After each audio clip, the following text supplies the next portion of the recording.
স্বপ্ন দেখা খুবই চমৎকার একটা ব্যাপার। আমিও স্বপ্ন দেখি। আমার একটা গাড়ি হবে, আমার একটা বাড়ি হবে এবং আমার একটা নিশ্চিত আরামদায়ক জীবনযাপন করতে পারবো।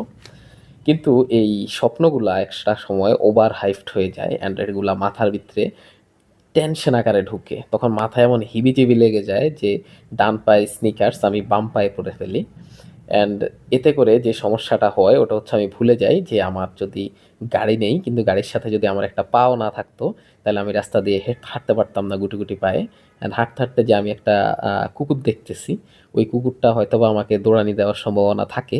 তারপর আমি কুকুরটা দেখতে পারতেছি অ্যান্ড মাঝে মাঝে কুকুরটার আমি একটু আদর করতে পারতেছি।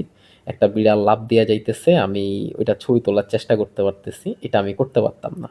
অ্যান্ড হাঁটতে হাঁটতে আমি একটা চায়ের দোকানে ঢুকতে পারতাম না, আমি খুব মনোযোগ দিয়ে একটা চা খেতে পারতাম না। মানে আমাদের যেগুলা করতে পারতেছি ওগুলো আমরা মনোযোগ দিয়ে করতে পারি না, কারণ আমাদের চিন্তা থাকে যে আমার গাড়ি কিনতে হবে অ্যান্ড আমার বাড়ি করতে হবে।